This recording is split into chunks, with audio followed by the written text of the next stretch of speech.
Perjalanan pendidikan Indonesia dari Soekarno ke Jokowi. Saudara sebangsa, pernahkah kita merenung sejenak, memikirkan betapa pentingnya pendidikan bagi kemajuan bangsa ini? Sejak kemerdekaan Indonesia pada tahun 1945, pendidikan telah menjadi pilar utama dalam pembangunan bangsa. Layaknya sebuah estafet, tongkat kepemimpinan berpindah dari satu presiden ke presiden berikutnya.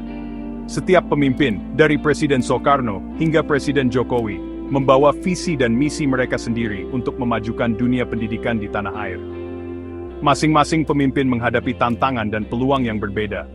Namun satu hal yang pasti, komitmen untuk mencerdaskan kehidupan bangsa tak pernah padam. Dari semangat kebangsaan di era Soekarno, pembangunan masif di era Soeharto, hingga fokus pada teknologi dan inovasi di era Habibie, setiap periode meninggalkan jejaknya sendiri dalam lembaran sejarah pendidikan Indonesia. Pada kesempatan kali ini, mari kita telusuri bersama jejak-jejak perjalanan pendidikan Indonesia dari masa ke masa. Bagaimana setiap presiden memberikan kontribusi dan kebijakan berbeda untuk memajukan dunia pendidikan. Bagaimana setiap era membentuk wajah pendidikan Indonesia yang kita kenal sekarang. Mari kita simak bersama. Era semangat membara pendidikan di bawah Presiden Soekarno. Indonesia baru saja menghirup udara kemerdekaan. Semangat kebangsaan membara di dada setiap anak bangsa. Di masa ini, Presiden Soekarno, sang proklamator, menaruh perhatian besar pada pendidikan. Baginya, pendidikan adalah alat utama untuk membentuk manusia Indonesia yang merdeka, berdaulat, dan berkarakter. Pemerintah di bawah kepemimpinan Presiden Soekarno menggencarkan pembangunan sekolah rakyat di seluruh pelosok negeri. Kurikulum pendidikan diisi dengan nilai-nilai nasionalisme, patriotisme, dan cinta tanah air. Bahasa Indonesia, bahasa persatuan diperkuat sebagai bahasa pengantar pendidikan.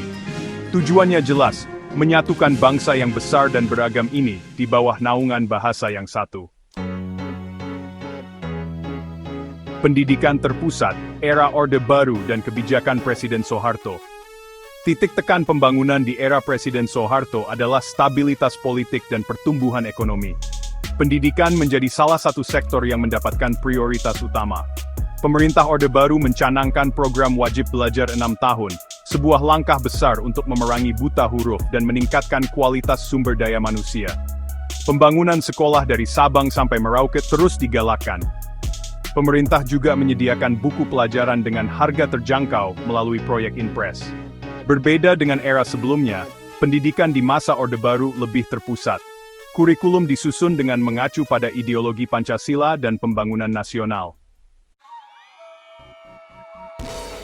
Menaburkan benih reformasi, peran Presiden Habibie dalam pendidikan tinggi.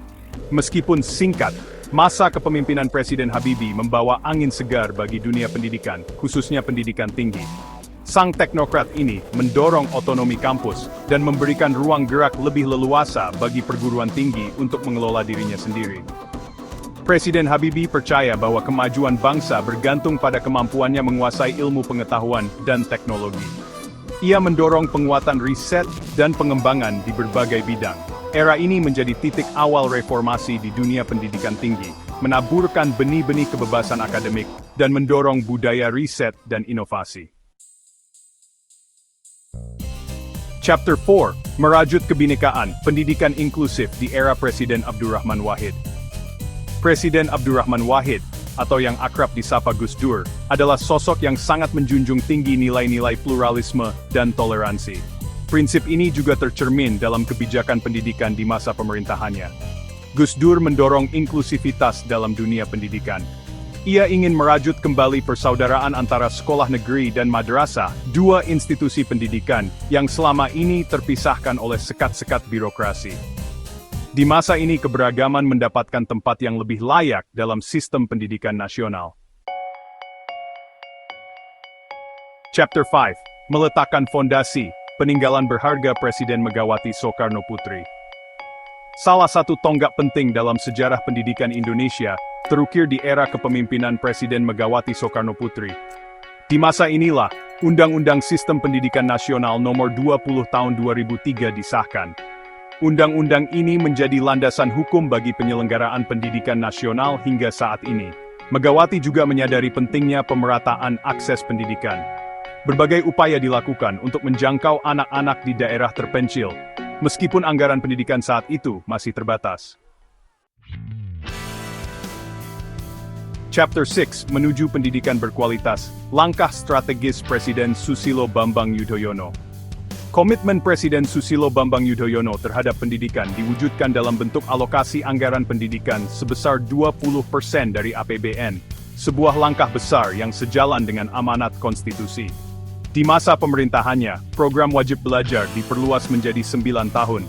Bantuan operasional sekolah atau BOS diluncurkan untuk meringankan beban masyarakat dan meningkatkan akses pendidikan bagi semua.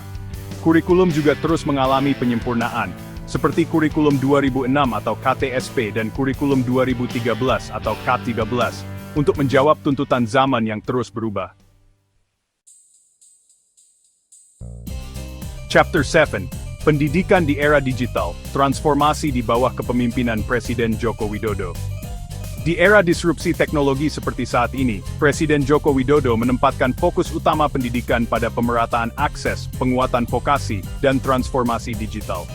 Program Indonesia Pintar diluncurkan untuk membantu anak-anak dari keluarga kurang mampu mengenyam pendidikan. Pendidikan vokasional juga mendapat perhatian khusus. Revitalisasi sekolah menengah kejuruan atau SMK dilakukan untuk meningkatkan kualitas lulusan dan memperkuat link and match dengan dunia industri. Kebijakan Merdeka Belajar memberikan ruang bagi sekolah dan guru untuk lebih inovatif dan adaptif terhadap perkembangan zaman. Outro, menapaki jalan panjang menuju masa depan gemilang. Saudara sebangsa, perjalanan panjang pendidikan Indonesia dari era Soekarno hingga Jokowi menunjukkan betapa besarnya perhatian dan komitmen para pemimpin bangsa ini terhadap dunia pendidikan. Setiap era memiliki tantangan dan peluangnya masing-masing. Namun, benang merahnya tetap sama, yakni tekad untuk mencerdaskan kehidupan bangsa.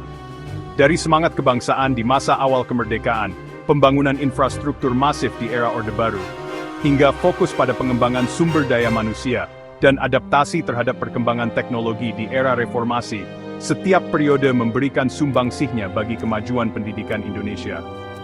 Perjalanan ini masih jauh dari kata selesai. Masih banyak pekerjaan rumah yang harus diselesaikan.